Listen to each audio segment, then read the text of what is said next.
अनिल बघेल रिंकू भैया से, जो पार्षद पद के प्रत्याशी हैं। आइए उनसे जानना चाहते हैं किस तरीके से उन्होंने चुनाव की तैयारियां की है। रिंकू भैया जी, आपका क्रांतिकारी खबर में स्वागत है और आपको बधाई कि आप जो है भारतीय जनता पार्टी से 53 से प्रत्याशी है, संभावित प्रत्याशी है। आपने दावेदारी की है और उक्त सीट जो है ओबीसी श्रेणी में आई हुई है। आप ओबीसी श्रेणी के व्यक्ति हैं, तो किस तरीके से चुनाव की तैयारी की है आपने? देखिए, जब ये ऐलान हुआ था, डंक बजा था कि निकाय चुनाव होने वाले हैं, नवंबर में हमें मिल गया था आदेश। संगठन में हम काम कर रहे हैं, तो हमने अधिक से अधिक वोट बढ़वाने का काम किया, लोगों को घर घर जाके वोट बढ़वाने का काम किया।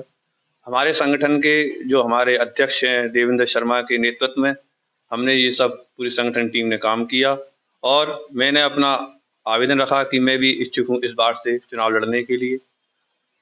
संगठन सब कार्यकर्ताओं को चुनाव लड़ने के लिए भागीद है, सोच रही है और इस पे जब आरक्षण लागू हो गया तभी हमने आवेदन किया। अच्छा रिंकू भैया, जिस तरीके से आरक्षण लागू हो गया है, आपने आवेदन किया है, संभावित प्रत्याशी के रूप में आप अपने आप को देख रहे हैं, तो भारतीय जनता पार्टी चुनाव लड़ा रही है और बाढ़ों का प्रतिमर भी हुआ, पिछले से अधिक 10 बाढ़ बढ़ चुके हैं। इस तरीके से तो चुनाव जो आप लड़ने जा रही है भारतीय जनता पार्टी, प्रदेश में उनकी सरकार है, सेंट्रल में उनकी सरकार है, निकाय चुनाव है, तो किन मुद्दों पर चुनाव लड़ेंगे आप? स्वच्छता पर, साफ सफाई पर, कोविड महामारी को रोकने के लिए, लाइट पे, सड़कों पे, नालियों पे के मुद्दों पर चुनाव लड़े जाएंगे। साफ सफाई पे ध्यान रखा जाएगा, कूड़ा कचरा इकट्ठा ना हो, गलियां साफ रहें, नाली साफ रहें, डेंगू दूर भगाने के लिए स्प्रे कराया जाएगा। ये सारी सुविधाएं, सारे काम नगर निगम में आते हैं, जिसको ध्यान रखते हैं लोग सुरक्षित रहें, साफ सुथरे रहें, इस पर हम काम करेंगे। अच्छा रिंकू भैया, जिस तरीके से भारतीय जनता पार्टी जो है, अब जो है ये जो चुनाव होने जा रहे हैं, निकाय चुनाव है, इसको वो सेंटर के चुनाव की अपेक्षा देख रही है, क्योंकि 2024 में जो है सेंटर का चुनाव है, केंद्र सरकार बनने जाएगी। तो ये निकाय चुनाव से क्या वो उत्तर प्रदेश में 2022 में तो अपनी सरकार बना चुकी है, लेकिन अब उसे ये खतरा महसूस हो रहा है कि 2024 में हम दोबारा सत्ता में आएंगे या नहीं आएंगे, उसको लेकर वो निकाय चुनाव की तैयारियां जोरों पर कर रही है। और अभी जो है अविलंब हो गया है कि हाईकोर्ट की शरण में जाना पड़ा है। कुछ लोग ओबीसी के आरक्षण से जो है निराश है कि ओबीसी को आरक्षण दे दिया गया। इसमें क्या कहना चाहेंगे आप? इसमें ये कहना चाहूँगा, जो लोग हाई कोर्ट चले गए हैं, कोर्ट का जो फैसला आएगा, जो सरकार का फैसला आएगा, उस पर हम काम करेंगे। जो भी आरक्षण परिवर्तन होगा या नहीं होगा, उससे हम काम करेंगे। संगठन हमें जो जिम्मेदारी दी है उस पर काम करेंगे, संगठन से हट के नहीं चलेंगे। अच्छा, भारतीय जनता पार्टी जिस तरीके से चुनाव लड़ाने जा रही है, भारतीय जनता पार्टी में जिसे समर्पित कार्यकर्ता को टिकट दी जाती है, कारण क्या है? भारतीय जनता पार्टी कार्यकर्ताओं को टिकट देती है।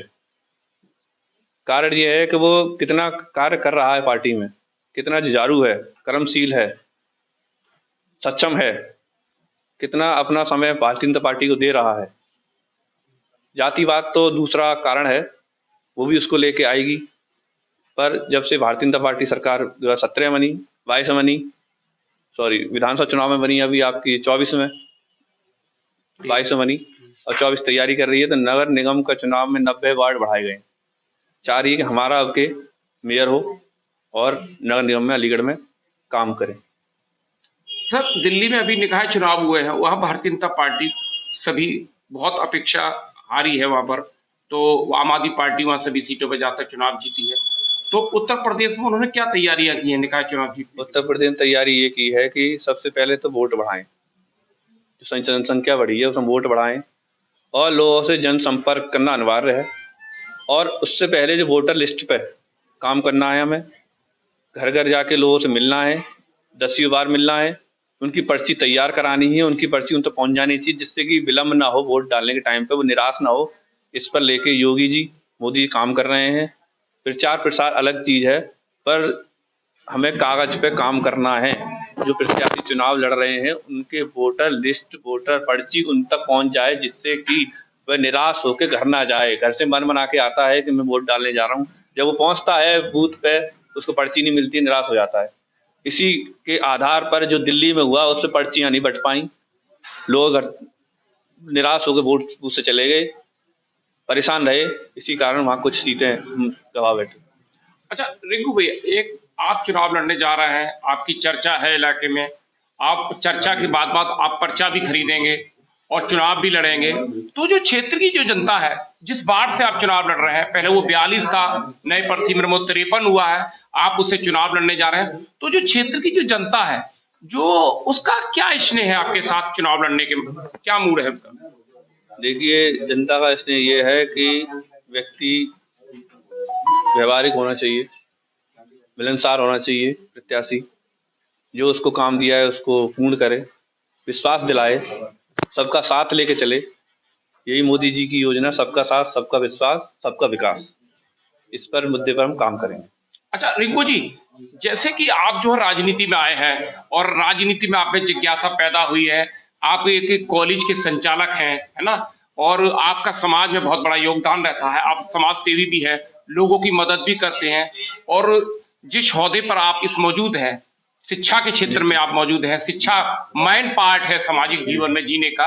तो ये जो राजनीति में जिज्ञासा पैदा हुई आपके आने से, जो आपके मन में ये जिज्ञासा पैदा हो कि मैं राजनीति करूंगा, पार्षद का चुनाव लड़ूंगा, तो ये विरासत में थी या समाज में काम करते करते देखते देखते ये जिज्ञासा पैदा हुई आप में? देखिए, ये जो मेरा मन जो कहता है कि काम करते करते समाज सेवा करना, कार्यक्रम कराते रहना, लोगों को शिक्षित करना, जागरूक करना, पढ़ेंगे लिखेंगे जब तो आगे बढ़ेंगे, और समाज गरीबों की मदद करना, सरकार की योजनाएं गरीबों तक पहुंचाना, ये दिल की इच्छा से मेरी निकलती है और मैं इसमें आगे बढ़ना चाहता हूँ।